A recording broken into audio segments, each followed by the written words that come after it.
Hey everybody. All right, so basically, this is going to be the overview of, I guess, the most dramatic day, easily the most dramatic day of a freaking Canadian motorcycle Odyssey. One of these days it started innocently enough and then just did not end. So, first thing some of you may notice is Sue's, I don't know if you can notice, she has her arm in a splint. Not really her arm so much as her collarbone. But let's get there. So we started the day in the campsite. Land's End campsite. And got made our way to the ferry. Good morning. We are once again on our way to a ferry. This one, Chichimon, I believe it's called. Chichimon Ferry. Tobermory, Manitoulin Island. So yeah, we got up to an alarm, plugged out our tent, got our alpacas back up on the bikes. Now we're doing the very short ride to the ferry, where we'll get into a line.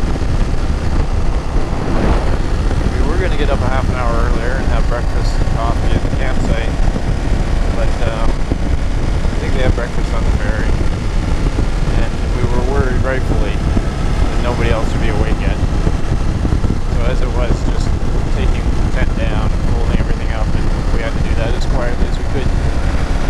Because it was a nice campsite, but there were people pretty close around you everywhere.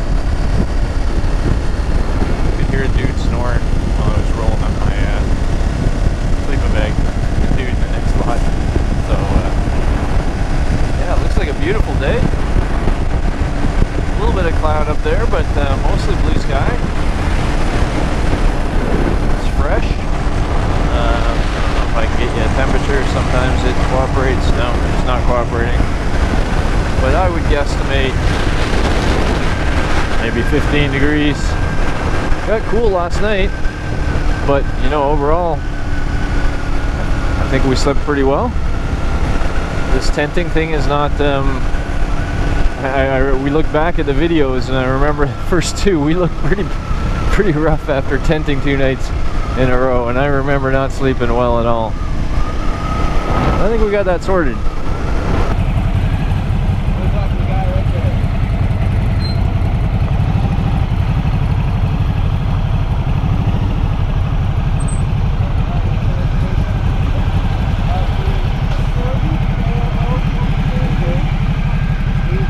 Yep.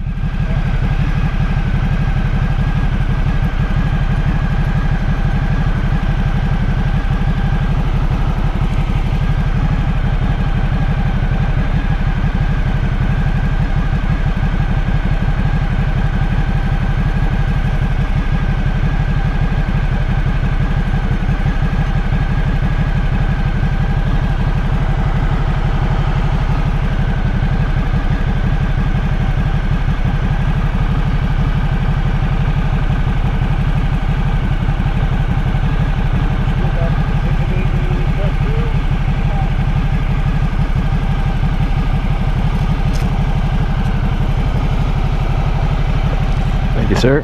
Just give that to the ticket agent when you check through, sir. Okay. Just need a quick signature beside your name there, please.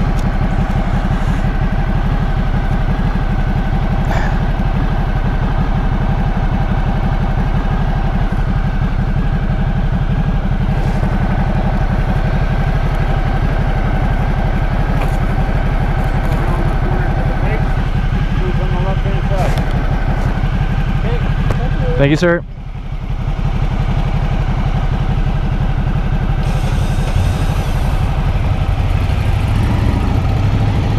Wow, got to take you along for the whole check-in procedure and everything.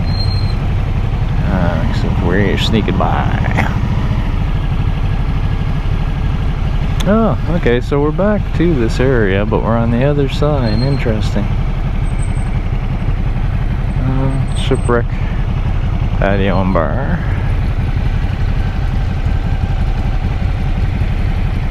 So broke our camp, but had a good night camping. Mm-hmm. Everything went well. Broke camp down and headed to the ferry. Plenty of time. Plenty of time. Did we meet anybody interesting in the ferry? Like, Oh, lots of people. The guy in the Tenere. Oh, is that where? Yeah, that's where we met all those. Yeah. So right. It was a great little conversation at the waiting for the ferry. I think it was Dave on the Tenere. Was that Might Dave? have been. Dave. We met. Was a really interesting guy who kind of lives his life on the road for the most part, but just a really nice guy who was really helpful to us too, and giving us advice. And so anyway, got on the ferry. Alrighty, so we're on the Chichimon ferry right now, heading towards Manitoulin Island. I can show you what we see, but there's not really a whole lot to see. But, there's the front of the ferry. So yeah, so far things are going good. Got on the line early. As always, met some interesting people. It's a sort of given, I think. Now we've discovered that when you're in a line for a ferry and you get to the motorcycle part, that there's interesting people in that line. And we chatted with a guy taking his Yamaha Tenere all around. He basically lives in RVs and on his bike now. He doesn't go home very often. It was interesting. Once a year. Saw the Harley guys cruise in Harley style, all in their leathers and stuff. But things are going good. We don't have a whole lot planned today. We've just got basically a day to kind of tool around Manitoulin Island, so I have no idea what you're going to see, what we're going to see. We'll unfold as it unfolds, I think. Hopefully a dark sky tonight. Yeah. And hopefully we're still awake when the dark sky happens, because sometimes it's like last night was looking alright, but I don't think we made it to dark. It takes a while to get dark. It's like 10 o'clock, it's not dark yet, and we knew we had to get up early, so we called it kind of early last night. Yeah. Otherwise, all good.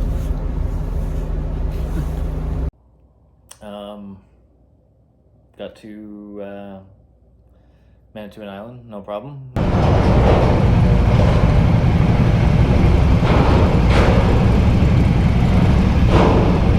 Here we are, Manitoulin Island.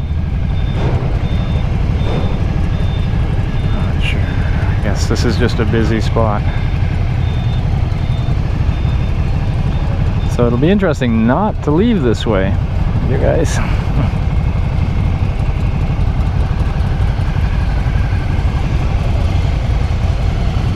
But we're gonna leave by a bridge off the north of the island that'll bring us to northern Ontario.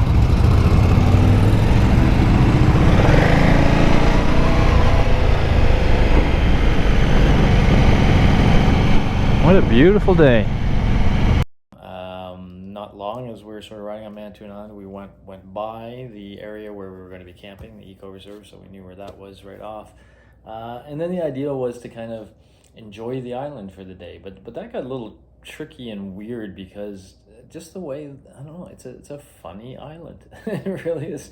It's like a collection of little peninsulas that are connected, and you have to walk around to get anywhere. And when you look at it, you would think there would just be continual water views everywhere you are. You just think you'd be right on the coast, and there would be like, restaurants with coastal views and all this kind of stuff.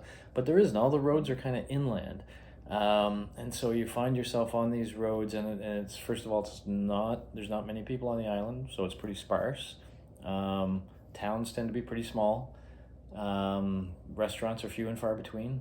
Gas stations are relatively few and far between. So at any rate, we were tooling around, and we were going to go to the end of the island at one point, but it just felt like we were on this straight highway going down a bunch of trees, and with we're like, no view. Yeah, with no, and we're like, I don't know, this isn't what we imagined. So we came back for a while. We went to a market. We found a market and just sort of stopped there to kind of regroup and replan. And our plan at that point became just, hey, let's find some lunch somewhere, and let's try to find a relatively scenic lunch spot if we can. It was late-ish lunch by then. And let's go to our campsite, because we had these teepees, and we knew there were hiking trails there. So if the biking wasn't all that interesting, maybe the hiking would be better. Hey, we're coming to you from, what's the town? Mindamoya's Chill and Grill.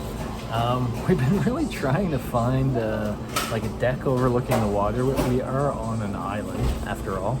But man, We found one that looked like it had potential. It was right by the water. We went there, and it was across from the water, and it was just a little thing with takeout only. So we ended up anyway here. But this is our experience with Manitoulin Island so far. It's amazing how hard it is to feel like you're on an island when you're on here. The roads are all down the sort of middle of the island, so they just seem like roads, not particularly great ones. And there's no loops to kind of go along the coast that we can find. So at any rate, we bailed on our plan to go to the northwest corner of the island because we were just on a street through trees, straight. And it just looked like it went I don't remember there being a lot there other than the inn. I remember we walked a little further. Yeah, exactly. But there wasn't a lot there was there. an inn, liquor store. That was it. I remember that was across from the street from the inn. Oh yeah? Yeah, so it was a kind of cool area, and we'd like to go back there, but we didn't want to spend all day riding there and then riding back through boring streets. So instead, we've sort of come back a little bit. We may still see if there's any coastal sort of thing, but we're slowly going to head back to where our place is for the night because there's hiking trails there, at least. So maybe we'll have better luck with the hiking trails than with the roads. So that's the plan right now. Grab a little bit of lunch, and then Hopefully the clouds will go away. yeah. So that's another sort of story. We've been dogged by this. So in my mind, I of course make things up all the time. It was like we're swimming in the water and there's this big shark, and you never know where he is. And then every now and then he's there, and he might even nibble on you a little bit. Well, there's been this big black cloud, and every now and then he just shows up and gets over our heads and dribbles rain on us. And it's not been a real full-out shower, but it's been off and on, and it's just like, oh my goodness, he's showing up again. so yeah, we're being dogged by this dark cloud as well. Whatever, it is what it is. We'll have our lunch. We'll maybe ride around a little bit more, maybe, but mostly we're gonna get back and check out this teepee and then maybe do some hiking on the island. That's the plan. Yep. All right. Hopefully see lots of stars tonight. Yeah, and I'm just curious to see what this teepee is like, see where we're going to be sleeping. So, all cool.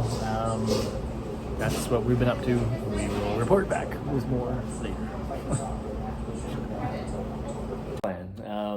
So we went back to the camp. We had lunch at a chill and grill. Yeah.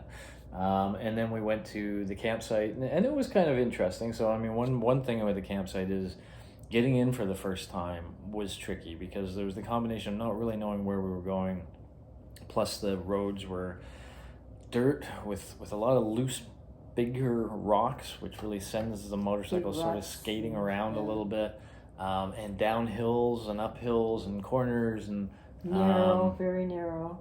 Yeah, and so it was a tricky incline, and when you mix in with that, not really knowing where we were going as well, so the confusion of feeling like you're going the wrong way. And the first time we went through, it was a bit of an adventure, but we got through. We found the teepees.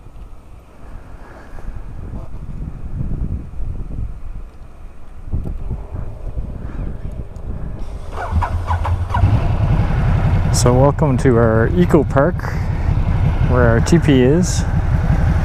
We just went in and got some information, and now we're gonna, for the first time, go to the site.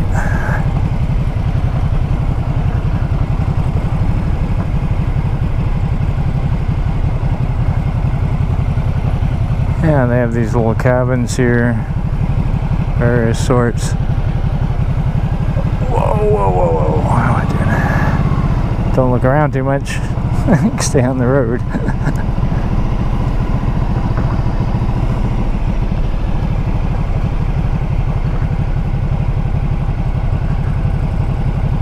I wasn't listening when Suze was getting directions for this place.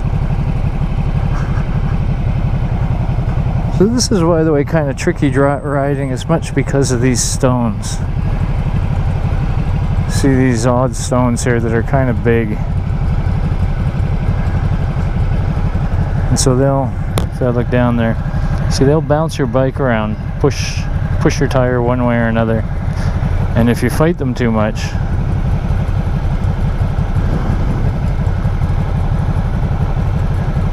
you can end up wrestling your bike. So you got to kind of work with them.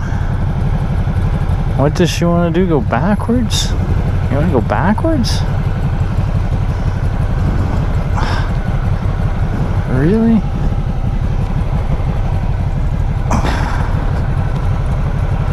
Okay.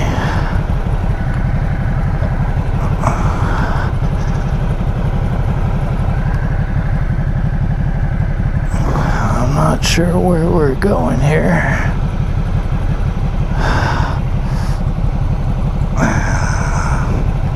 Manhandling a bike in this hot sunny weather is not optimal, especially when that bike starts sliding backwards.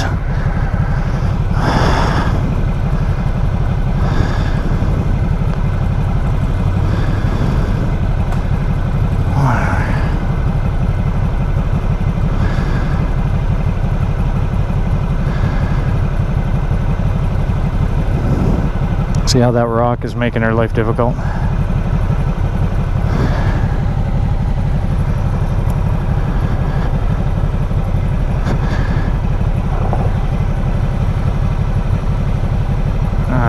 She does not tip it here. This is where things get hard on a motorcycle, actually, right here, where we're going slow, not moving forward on difficult terrain. And this is where thing bounces one or two ways, hills push you one way or another, you lose your balance. And I can't really help her right now because my bike's in a precarious position as well. So she's largely on her own. I have no idea where we're even going. Okay. Seems like we're going this way. Which I'm going to do gently. Right.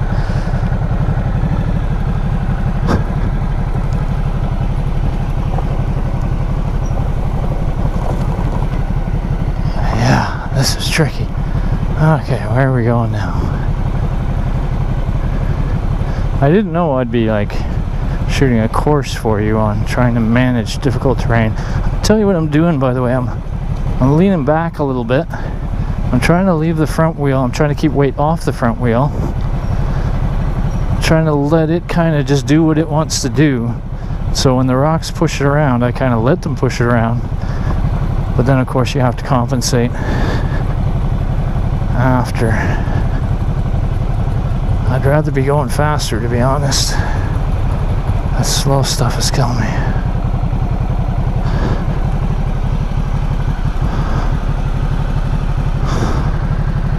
I mean, worst case, just ride around till you see T-piece.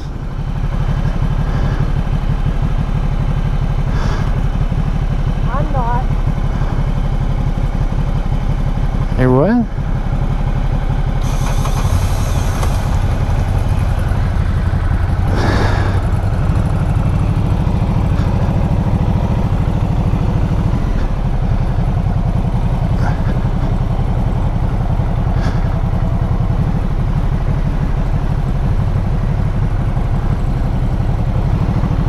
Whew, it is getting warm. So the sun came out and it really heated up. So there's the T-piece.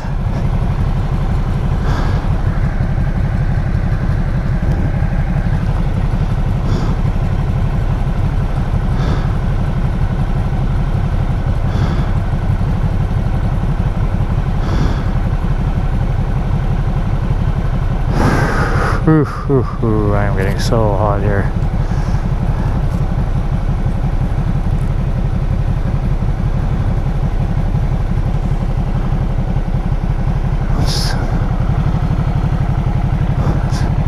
Just go. Just ride somewhere, babe. Can't just stop. Just ride somewhere. Come on. Come on.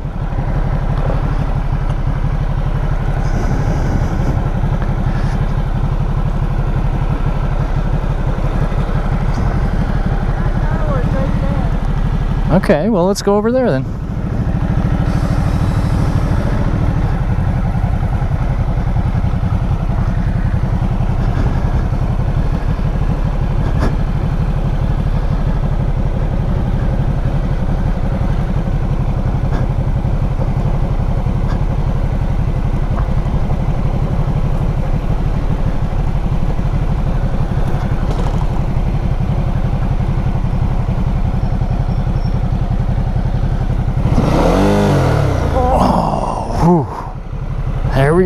that was me almost losing it because I was looking at this road. So what number? What number?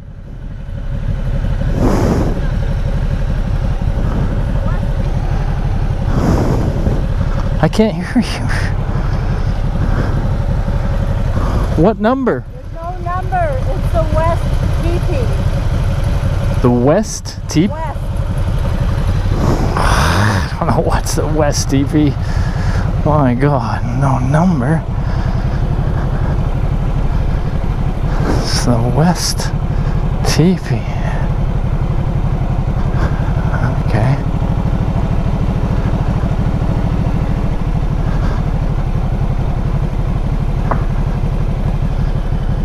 Oh, okay. All right.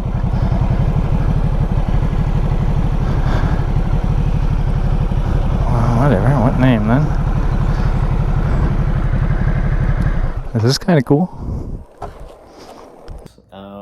And they were kind of interesting. I mean, it was kind of like 4 teepees on a plane, and it kind of...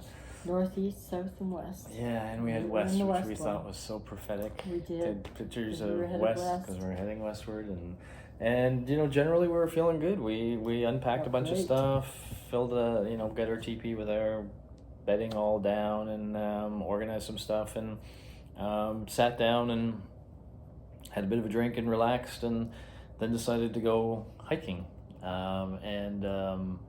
That's where things started going wrong. Not really. We walked around for a bit. We found a hiking trail. Looked nice. We were on the hiking trail. And then, I don't know. There was this part that went off the hiking trail, and it was called the Escarpment Trail.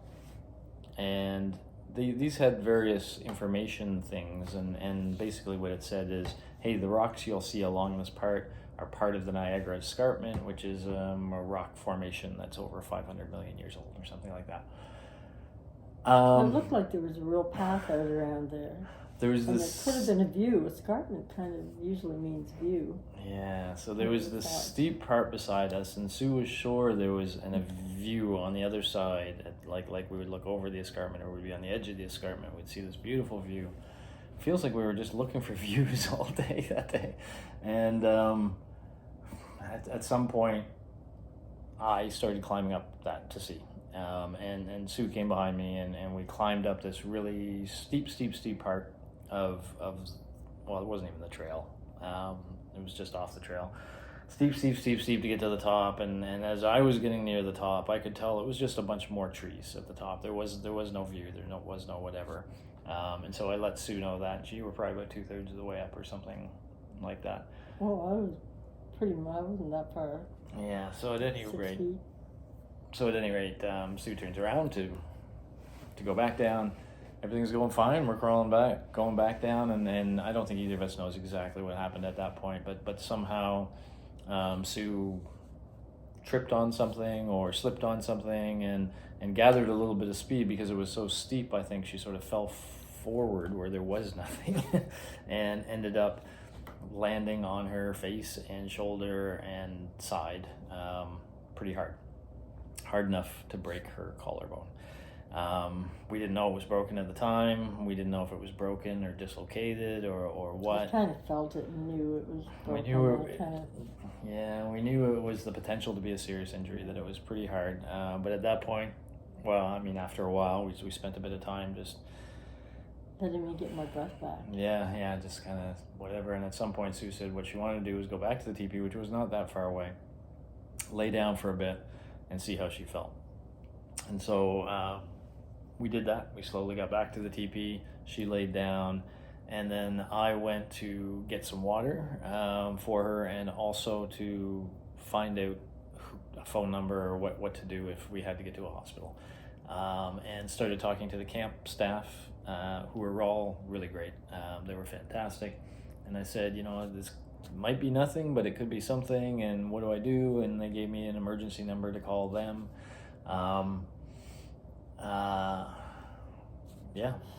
So then I went back to the tent, and then it became obvious that something had to be done, that we had to go to the hospital at some way. I could tell it wasn't going to go away. Yeah, it wasn't going to go away. So I called that emergency number and I said, can we get an Uber or can we get a cab? You know, is there any, because I knew she was in too much pain. I couldn't put her on the back of my motorcycle. And I knew Although that we wasn't gonna work. considered it. Yeah, we talked it through, but no. And so we were looking for an Uber or a cab, and they just said, no, there are no Ubers or cabs that are, especially with that part of the island. Apparently there might be cabs at some part of the island, I don't know. But more or less it seemed like they're just not available. And they said the only way to get her there is to call an ambulance. And I said, well, we got to get her there. So we called we had them call an ambulance. They called an ambulance for us. We worked our way up to where they were. And already by the time we were there was a gentleman from the fire department that was there. And then all these other people came because they said ambulances can take a long time to get anywhere on the island. And so they have all these other people that kind of step in for the sort of first aid to make sure, like, if somebody needs help right away, that they're there. And so was it like a paramedic crew that came? Well, they're kind of a pre-med or something. I'm not sure, but they took vitals and asked me a bunch of questions. There ended up being about 4 or 5. There's a police person police officer came, and there was a group. I think we got a picture of this group of people around talking to Sue, and everybody was very nice and everybody was very friendly. I don't know. I think the one way that Sue put it at the time is something like she was acting like she was still a 15-year-old girl instead of like 8. her actual age. And there was a girl there that was probably about 12 or 15. I don't know how old she was. And Sue said, we said she's acting more like she was that girl than whatever, and which they all thought was kind of funny. Ambulance showed up. They were going to bring her to this hospital that was 25 kilometers away, roughly. In Mindamoya. I should know that name well. So yeah, the ambulance was going to bring her to Mindamoya Hospital. I then... Well, first the guy go ahead. took a look at my shoulder and he said, have you ever had a broken clavicle? But that wasn't there. That was right there. Oh yeah, that was... you had just turned around to go back to the campsite, and the guy takes a look at my shoulder and he said... That's what he said. He said, have you ever had a broken clavicle? And I said, no. And he said, well, you do now. Okay. I was going to say, I didn't know that then. No, you didn't. I tried to call you, but you were gone, so. Yeah, so I had no idea. I just knew. And we were kind of hoping for dislocated. Because we've seen people with dislocated shoulders have their shoulders popped back in and maybe be sore for a day or two, but then they're fine. And so I didn't know. I had no idea. All right, so we like to bring you drama, but this time it's a little more drama than we intended. For example, you'll notice I am by myself. We were hiking on a trail. It's called the Escarpment Trail. Sue had the impression that there was, how do I say this? I don't know how to say it. There was a large ridge going up. And Sue thought that if we climbed that ridge, we would be on the top of an escarpment and would have a nice view because it was called the Escarpment Trail. So at any rate, I said fine, and I climbed it, and she climbed it, and it was very steep. There was no escarpment on the other side. And so then we came back down, her first. And near the end of the trail, she started going really, really fast. I don't know if she tripped on something or whatnot, but she landed hard. And she may have a dislocated shoulder, possibly even something broken. Not sure. We're on motorcycles, so I couldn't just drive her to the hospital. We spent a bit of time to make sure she had to go to the hospital, and we thought she did. So we ended up talking to the emergency people at the campground. We got an ambulance to come. There's no Ubers on Manitoulin Island. There's no taxis on Manitoulin Island. So we had to call an ambulance. So the ambulance came and we just went through all of that stuff. And now I am coming back to the tent, to the teepee. And I have to repack the bike a little bit so that I can bring her gear with me to the hospital. And then I'm going to go to the hospital so that, if they get her okay tonight, I'm not sure exactly how this is going to work. But if they do, and if she's okay to ride on the back of my bike back, then I'll be there to be able to bring her back with her gear that she needs to do that. So I don't know. I don't know what's going on. We're going to check it out, but she's in good hands right now. Everybody's been fantastic. It's amazing how good people have been here, and I have to go do my part here and be there for her at the hospital and make sure if we can get her back here, then that's fine. What this will do to the Odyssey, I don't know. We'll see. And you know, and the funny thing is, I mean, I almost want to tell the funny story about dying here. I will, what the heck? Well, on a previous trip, an Airbnb, I had ingested a bunch of acetic pickled stuff. And I blame it, I don't know, but apparently this can happen. But for whatever reason, I went into some sort of shock. And like I had full chills of my body. And, you know, when you look at the symptoms of shock, I was going into shock. And in reality, I guess I went into shock and I must have just passed out. But at the time, in my mind, I didn't know what was going on, and it felt like I was dying. Not in a scary way, that was the funny thing, but I was trying to let Sue know. We were in this crappy little Airbnb we'd rented. I was in the front on some mattress, she was in the back in the kitchen, and I was trying to get her attention and letting her know that this was happening. And I was brushing my teeth and stuff, and I didn't hear a thing. She didn't hear a thing, and at some point I realized she's not going to hear me, and I'm just going to die alone. Never let me and then I died. And then when I came back from death, I was warming him up. I did, you know, I came back, and it was certainly, like I say, I was cold sweat as a full. I don't know what the heck happened. I'm still not sure what happened at that time. But I joke forever to Sue, saying, you know, yeah, but I know what it's like to die, and to die all alone, all by myself, blah, blah, blah. And so with all this in my head, of course, Sue was being brought to, and she wasn't by herself, but in terms of, you know, family or anybody she knew, I was it, and she was by herself. And I knew if it was me in her position, I would want her with me. And so this is where I've sort of backwards analyzed some of the things I'm about to tell you that I've done, tried to understand what was going on in my mind. And one of the things I talk about a lot is the fight or flight reflex. And I think my fight reflex kicked in strong. And for me, in a situation like that, fighting means doing something positive, being a positive. Like if there's a problem, if there's an issue, like, can we solve the problem? What can we do to make things better than they are? And especially, like, how do we solve the problem? So I was looking at the problem space. And what was the problem space? Well, Sue couldn't ride a motorcycle anymore.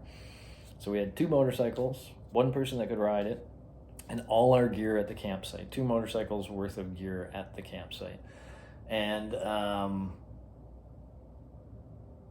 so but I also knew I might have to bring Sue back from the hospital, and with the dislocated shoulder hope in my mind, what I ended up doing was emptying my bike of gear and putting in her boots and her helmet and her jacket and the stuff she would need, so that when I go to the hospital, I could bring her back to the campsite. So that's funny to think of putting my jacket on. Yeah. That's where my head was at the time. And so I had to go back to the campsite. I had to unload stuff from the bike. I had to load in other stuff from the bike. And all the while, I felt like Sue was alone. And then, meanwhile, the 2 paramedics were taking very good care of me. Yeah, anything you want to add from your... No, but they were just amazing the whole way. And they got to the hospital, and I was chilled. And one of them even went and got a warm blanket for me. And they stayed with me as long as I wanted them to, basically. I told them they better go. Yeah. They need them more than I do. That's kind of cool. Yeah, so I mean, I was in a way panicking. I felt like I had to get back to Sue. I had to be there to be with her. So I mean, I think I have some video of this. I rode back there. So Manitoulin Island, first of all, by the way, there's almost no traffic. And I was earlier giving the roads a hard time in Manitoulin for being boring and uncurvy. Well, it turns out this little 25-kilometer patch between the campsite and Mendemoya is actually pretty curvy and well, fun if you're in the right But no lights, which is tricky on a motorbike because you can't see. Well, but this wasn't night yet. So this was probably 6:37. Yeah. By the way, we hadn't eaten. Neither of us had eaten since lunch, which will come into play in a bit. But I think this was 6:37, maybe 7:30. But anyway, I flew. I just flew from the campsite to the hospital. Got there as quick as I could. And that's when I found it. When I walked in, Sue said, "Has anybody told you the news yet?" And I said, "No, nobody told me anything." And that's when she said that her collarbone was broken. Alrighty. Welcome to Mindamoya Hospital. And welcome to Sue's with her broken collarbone. Any comment? No. No comment. So, I mean, it seems as though the Odyssey is over. At least, well, we've got some problems to solve. We now have to figure out how to get Sue.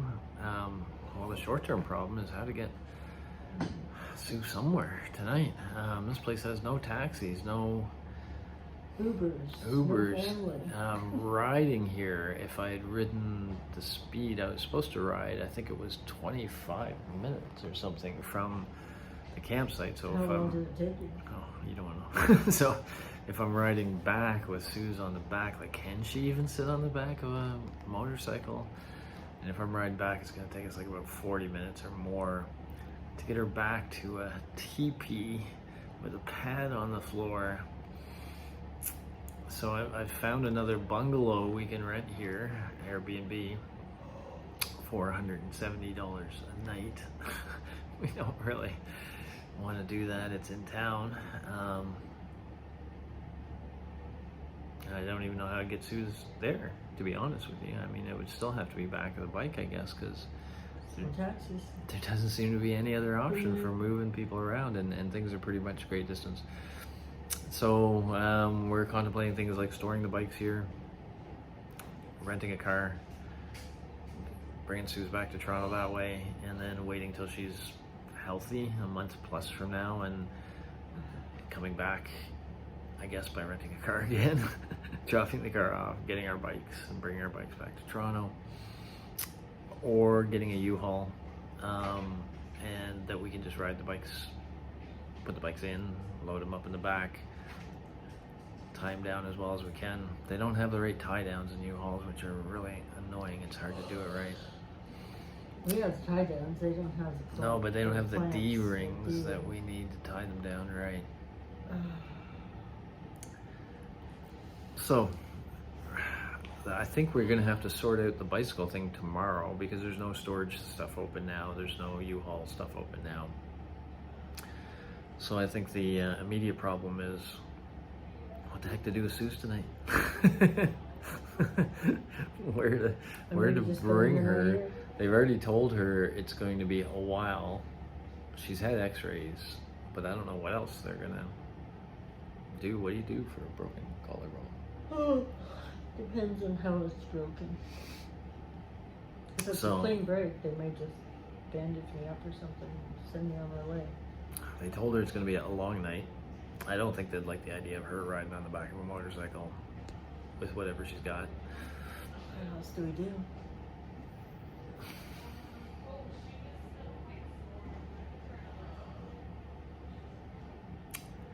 Yeah.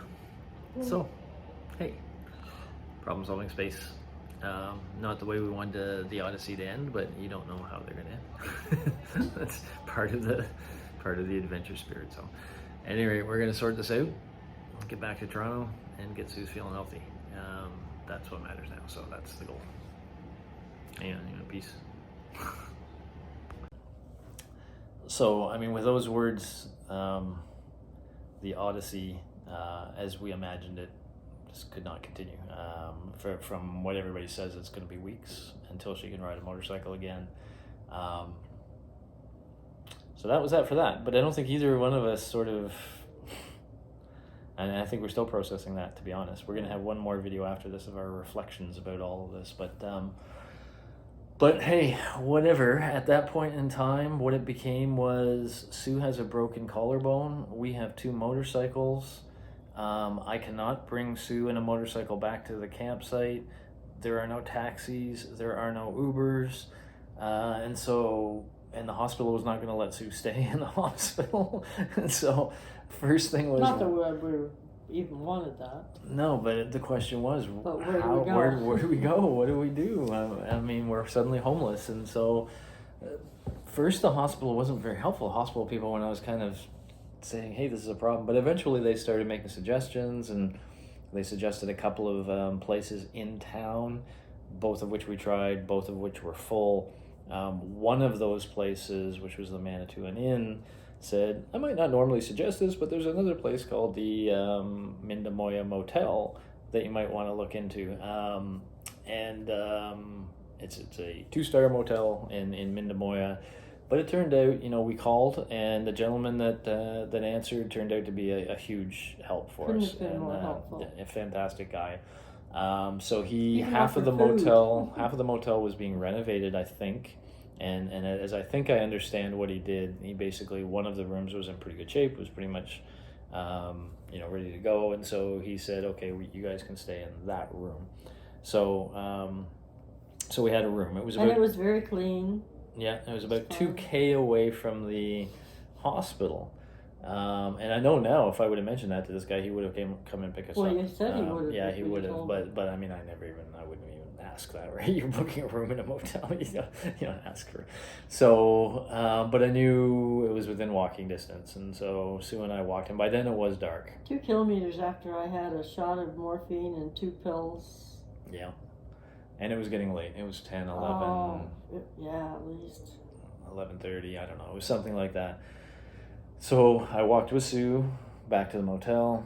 Met the guy. Eventually got settled into the room, so I knew Sue was okay in the room. Left the gear from her because I had this. So this is the fight flight again. I don't think I was thinking very clearly. But I had this sense I have to go and get a bunch of stuff because we have 2 motorcycles worth of gear at the campground, and I can only haul 1 motorcycle worth of gear around. And tomorrow somehow, so this was another part of the dynamic. They didn't really do a lot for Sue other than give her this sort of brace, and they said you really need to go to. That made it even worse after that. Yeah, they said you need to go to one of 2 major hospitals, either Sudbury or Toronto, if you want to go back to Toronto, and. Sudbury, we couldn't imagine getting to Sudbury, and what do we do in Sudbury? And so it just became obvious we have to get back to Toronto. 2 motorcycles, a bunch of gear, an injured wife. How do we get back to Toronto? How do I actually do that? And so I knew we had to figure it out. We had 2 options that we kind of threw around. One was trying to find storage facilities where we could store the bikes on the island, and then maybe rent a car to take Sue back with. When would we be able to come back from the bikes? Who knows? And it was real. Or the other option was find a way to get everybody home. And then the one notion we had there was a U-Haul. That was the next day. I don't know if you know that. No, but that was the idea that we had, is we were going to rent a U-Haul and we're going to try to bring it all. And so that meant the stuff needed to be in Mindamoya, sort of. Anyway, for whatever reason, I was thoroughly convinced I had to go back to the campsite with my empty bike now and take as much stuff back as possible so that tomorrow it would be somehow. So off I went. Yeah, off I went. I don't know if it was totally thought through. It was past midnight or midnight, and I was doing that 25K road, and it was pitch dark. End of their driveways, numbers and stuff. Bugging me right now because that's what you look for when you're worried about deer. You look for the reflection of your headlight in their eyes. It has that little reflective thing that lets you know.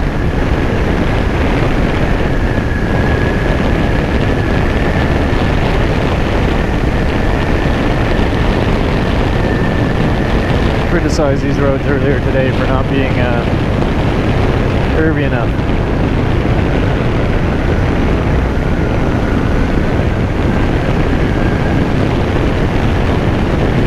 First time in a long time, I wish they were straight as an arrow.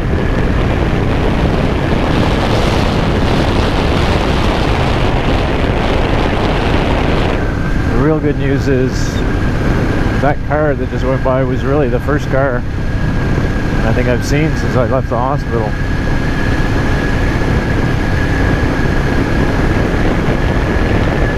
That means I can ride around with my brights on.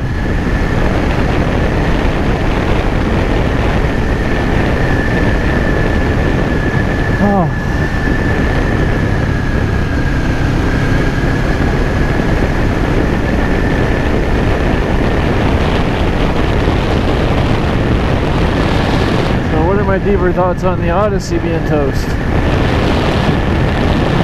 Quite honestly, I don't know. The West Coast, as I said, the West Swing was sort of full of mystery. I wasn't sure we were going to enjoy it, to be honest. Parts of it, big parts of it, like the prairies. And even, you know, everybody kept saying, oh, you'll be amazed at how many days it takes you just to get out of Ontario. You know, that might have been a little depressing. And so there's part of me that's like, okay, those things that I was worried about a little bit, I don't have to worry about. Of course, I got to try to get Sue back to Toronto and the bike. And there were, we'd been warned by the motel guy for deer. Watch out for deer on the road. I hadn't eaten since lunch. I was exhausted. We'd been through, you know, a psychological sort of head trip, for lack of a better term. I was worried about Sue. And so off I was going. I certainly was not flying at that point. It was hard riding. It was just pitch black. I could barely see the road in front of me for the headlights. I had my brights on all the time. And it was a really difficult ride. And as I was coming close to the eco facility, my gas light came on. Hadn't been paying attention to the gas. So went to the eco place, again, past midnight, going down that crazy road I told you about. But I knew where I was going. I knew where I was going now, and I don't know, nothing was going to stop me. Again, fight reflex, I think, was kicked in, and I just went down there, went down to where the campsite was. Pitch black there, but I did as good a job as I could getting as much stuff loaded onto my bike as possible, and you know, I almost got it all. I could have loaded a bit more on your bike, and I didn't. But anyway, you were pretty packed. Yeah. So anyway, I got my bike loaded up. I remember calling Suze at that point in time, and I asked her, why am I doing this? Why am I here? I couldn't quite understand why I had felt so compelled to drive in the dark at the night when I was tired. And well, we didn't think about how dark it was going to be. Yeah. No street lights. Yeah, I don't think I just and totally just understood. never thought about it. We don't tend to drive at night. So that was risky anyway, so I had to go back, obviously, and when I went back, I was hoping I wasn't going to run out of gas somewhere on the side of the road, and it was just as hard getting back as it was coming, but I did, and then that was like 2 in the morning, 1:30 in the morning, between 1:30 and 2. When I got back to the motel, and we unloaded a bunch of stuff. And I've been in communication with the campsite, and one of the things they said, oh, don't worry about your stuff. Your checkout time isn't till 10 anyway. which in my mind said, don't worry about your stuff until 10. And so, anyway, we crashed.